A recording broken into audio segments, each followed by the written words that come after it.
Bonjour à tous, dans cette nouvelle vidéo, je vais parler des chiffres de l'immigration en 2025, puisqu'ils sont sortis. Je vais vous dire ce qu'on peut en penser, qu'est-ce qu'on peut en retenir, et évidemment comment les interpréter. Parce que c'est facile évidemment à chaque fois d'entendre le gouvernement dire qu'il y a trop d'étrangers en France, mais en réalité quand on regarde derrière et qu'on comprend la réalité, on apprend des choses très importantes, comme par exemple que l'économie économique, l'immigration économique se porte plutôt bien. Par contre, les régulations diminuent. Donc, c'est ce dont on va parler dans cette nouvelle vidéo. Alors, chaque année, je le précise pour ceux qui ne le savent pas, mais le ministère de l'Intérieur publie un rapport dans lequel il donne les chiffres de l'immigration. Et bien évidemment, il va toujours choisir parmi ces chiffres celui qui va mettre en avant dans le cadre de ce rapport. Et donc, on y retrouve des conclusions qui vont être notamment en général toujours dans la même idée, c'est il y a trop d'étrangers en France. On ne parle pas forcément des choses qui vont être plutôt positives, ou en tout cas elles sont dans le rapport, mais il faut les chercher. Alors, le rapport, il ne fait pas 200 pages, il en fait 20, ou 24, je ne sais plus, mais voilà, on ne met en avant que ce qu'on veut bien mettre en avant, et au final, en fait, il y a des réalités qui sont occultées, et c'est dommage, parce que si ces réalités, on en parlait, en fait, ça montrerait que l'immigration fonctionne aussi, qu'il y a des très bonnes choses qui se passent, et d'arrêter de donner cette image sempiternelle d'immigration subie, parce que c'est pas vraiment la réalité. Et en gros, si on regarde les chiffres de 2025, et je vais rentrer dans les détails, on peut voir que pour ce qui est de l'immigration professionnelle, 2025 a plutôt été une bonne année. Et au contraire, en matière de régularisation, donc les personnes sans papier, 2025 est plutôt une mauvaise année. Alors, donc en janvier 2026, nous avons eu les chiffres pour l'année 2025. La conclusion mise en avant, et j'ai eu l'occasion d'en parler dans une vidéo que j'ai faite sur une vidéo qui a été faite sur ces chiffres, donc c'est pour ça que je voulais en revenir dessus. Donc la première chose qu'on met en avant dans ces chiffres, c'est le nombre des titres de séjour délivrés pour motif humanitaire qui n'auraient jamais été aussi nombreux. Alors, en fait, la réalité, j'en ai un petit peu parlé déjà, mais la réalité, c'est pas tellement que les chiffres, qu'il y ait une explosion en fait, de ce type de statut.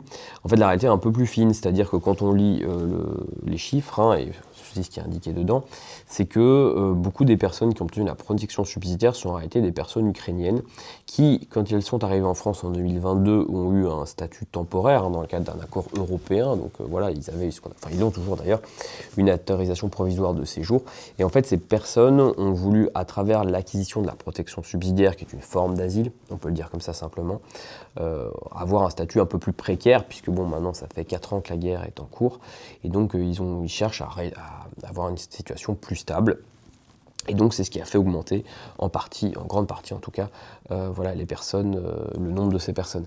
Mais quand on lit la première phrase du rapport, c'est écrit il y a beaucoup trop de demandes et de titres de séjour subsidiaires, il n'y a jamais eu autant de protection subsidiaire, donc motif humanitaire, il n'y en a jamais eu autant. Par contre, on ne dit pas que c'est dû notamment aux personnes qui viennent d'Ukraine en grande partie. Alors on dit aussi qu'il n'y a jamais eu autant d'étrangers en France, mais il y a des raisons très simples pour ça, parce que par exemple, on va dire qu'il n'y a jamais eu autant de titres de séjour pour motif familial qui ont été renouvelés en France.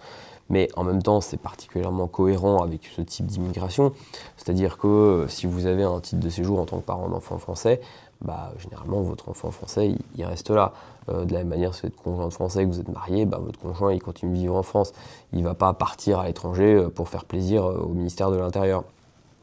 Donc si vous voulez que l'immigration familiale augmente, en réalité c'est tout à fait logique, puisque c'est plutôt des gens qui sont inscrits dans un parcours de longue durée, et on est dans le cadre d'un renouvellement, puisque c'est ça dont on parle, et donc on voit bien que c'est plutôt logique, et il n'y a pas de vague migratoire ou quoi que ce soit en lien avec ça. C'est inhérent même à ce type d'immigration. Alors, autre élément, et qui pour moi est assez important, c'est qu'on va avoir une augmentation des titres de séjour passeport talent. Ça, évidemment, on ne le dit pas, alors que pourtant, on aime bien d'habitude, en tout cas au niveau du gouvernement, mais peut-être pas du ministère intérieur, mettre en avant l'attraction économique de la France, puisqu'il y a eu 4% de passeports talents en plus, soit 3000 personnes qui l'ont obtenu, ce qui est pas mal du tout pour une seule année. Il faut savoir qu'en gros, ça représente pas un nombre énorme de titres de séjour pour l'instant.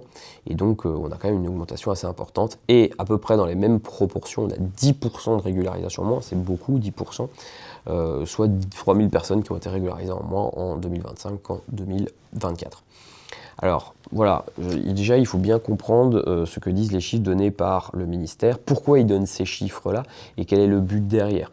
D'accord, le ministère ne donnera pas des chiffres en disant, de nature, à dire oui, la France c'est génial, il faut qu'il y ait plus d'étrangers en France. On va toujours mettre en avant les aspects négatifs de l'immigration, hein, donc voilà, trop d'étrangers, mais à aucun moment on va mettre en avant les éléments positifs, ce qui évidemment est dommage. Alors comme je vous l'ai expliqué, c'est pas quelque chose c'est quelque chose qu'ils veulent faire, hein, mais comme voilà, on aurait pu dire, on n'a jamais délivré autant de passeports talents qu'en 2025, mais c'est pas ça le titre du rapport, par exemple.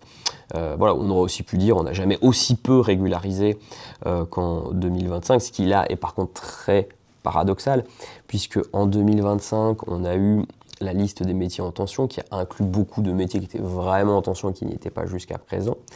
Et alors qu'on est, on va dire, on a créé entre donc, cette liste des métiers en tension et l'article du Code de l'entrée du séjour étranger qui parle de la régulation par les métiers en tension, on a créé la base, on va dire, d'une volonté de régularisation pour les personnes concernées.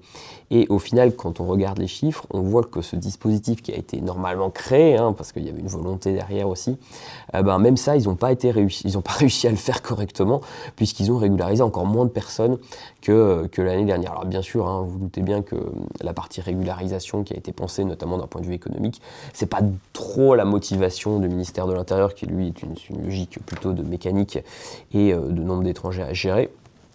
Mais bon, il est intéressant de voir que l'année où on a pris les meilleures dispositions pour augmenter ou en tout cas améliorer la régulation des personnes sans papier, en réalité, il y en a eu le moins possible. Alors, bien évidemment, la liste, elle ne date que de mai, donc il y a des délais qui vont être imputables. Voilà, la liste, elle est en mai. Vous avez demandé votre rentrée en juillet, vous l'avez eu, je ne sais pas, en décembre, peut-être pas en décembre, mais en octobre. Peut-être que les décisions favorables ne sont tombées qu'à partir de janvier 2026, et donc du coup, elles n'ont pas été prises en compte. Donc ça, on le saura quand on aura le rapport sur 2026, voir si effectivement les dispositions ont fonctionné ou pas. En tout cas, sur ce qui est donné et sur les chiffres de 2026, la réponse elle est clairement non. Ça n'a pas pour l'instant marché du tout, en tout cas comme c'était le but prévu. L'objectif du coup de ce rapport, c'est encore une fois de renforcer dans l'imaginaire collectif une image d'immigration négative. Voilà, immigration subie, trop d'étrangers, trop de protection subsidiaire, trop d'immigration familiale. Voilà, on met en avant ce qu'on a envie de mettre pour accumuler, donner les idées qu'on a envie de transmettre. Pourtant, comme je vous l'ai expliqué, hein, quand on regarde les chiffres dans le détail, et si certains sont intéressés, n'hésitez pas à me dire dans les commentaires, je mettrai le lien pour le rapport dans la description de la vidéo. On voit que, par exemple, je vais vous donner un autre chiffre, c'est que le premier titre de séjour qui a été le plus délivré pour la première fois en 2025, c'est le titre de séjour étudiant. A priori, les étudiants, dans le discours officiel, encore une fois, les étudiants étrangers, c'est plutôt une chose positive. On met en avant leur parcours, ça fait briller les écoles françaises, les universités françaises. C'est plutôt quelque chose qu'on a envie de montrer. Et à l'inverse, ici on pourrait dire la France n'a jamais accueilli autant d'étudiants étrangers, ce qui est une façon de démontrer l'excellence des filières universitaires françaises. On n'en dit pas un mot, hein. Voilà, on peut le regarder, hein, et c'est la réalité, mais en réalité, eux, ils ne veulent absolument pas le mettre en avant. Et pareil, on dit qu'il n'y a jamais autant de renouvellement de titres de séjour familiaux, mais encore une fois, les titres de séjour familiaux, en fait, ils ont une logique, hein, c'est-à-dire que tant que ma famille elle est en France, je reste avec elle. A priori, c'est normal. Que vous soyez étranger ou une autre personne, vous resterez aux côtés de votre famille. Et donc, ça n'a pas de sens de dire qu'il n'y en a jamais eu autant de renouvellement de titres de séjour familiaux, puisque voilà, si c'était dans une logique plutôt professionnelle, à ce moment-là, oui, mais à ce moment-là, on le mettrait peut-être plus en avant. Et encore, on va voir que c'est pas toujours le cas. Mais au niveau familial, forcément, c'est inhérent à ce type d'immigration. Donc, qu'est-ce que vous pouvez en retenir, vous, qui regardez cette vidéo, des chiffres de l'immigration en 2025?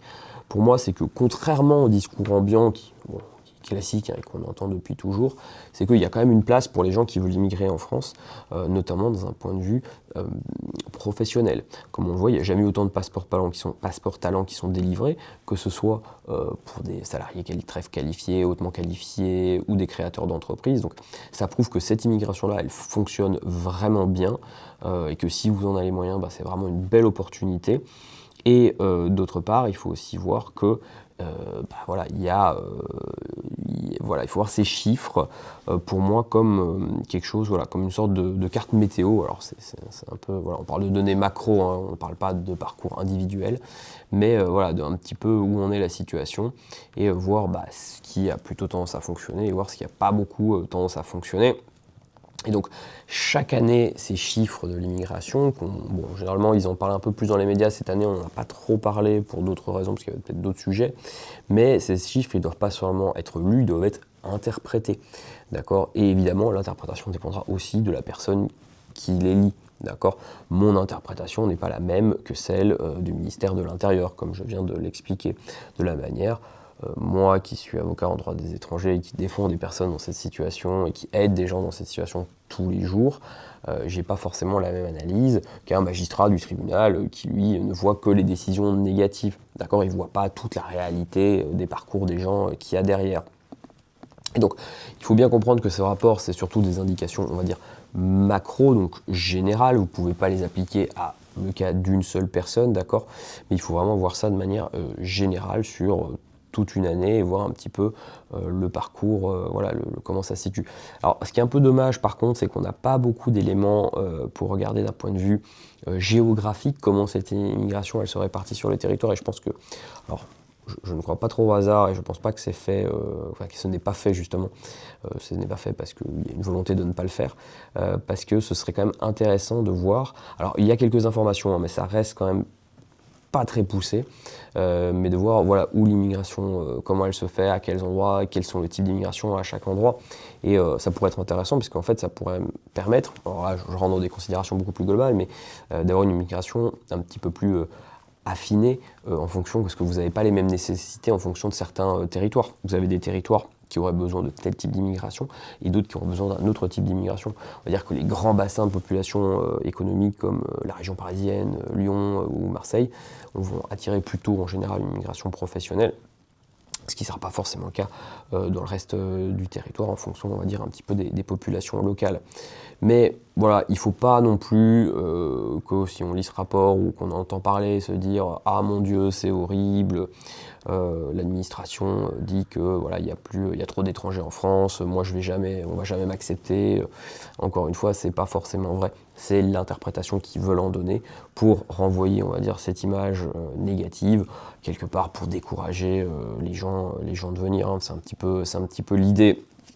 Donc, si je dois un peu résumer sur 2025, moi ce que j'en pense, et je l'ai déjà dit, c'est que d'une part, on a quand même une immigration qui fonctionne, d'accord, notamment sur l'évolution favorable des passeports talents, sur le renouvellement des titres de séjour familiaux, c'est plutôt une bonne chose. Ça veut dire que ces gens qui ont des tâches familiales fortes en France, parce que quand on dit titre de séjour familial, c'est pas la personne qui est en France depuis 3 ans et qui n'a pas de famille. Hein. On parle de personnes qui sont conjointes français, parents d'enfants français, ascendants de français. C'est des attaches familiales très fortes, sinon on leur donnerait pas de titre de séjour, croyez-moi. C'est bien si ces personnes-là, elles ont un parcours plus solide et avec moins de précarité. Par contre, le recul des régularisations, moi je le trouve préoccupant. Parce que ça représente quand même beaucoup de personnes qui souvent sont dans des situations de précarité très fortes, ou en général dans la pire situation de précarité possible. Le fait qu'ils sont laissés dans cette précarité n'a que des conséquences négatives. Hein. C'est pas de se dire « Ah cool, tous les sans-papiers, ils restent sans-papiers ».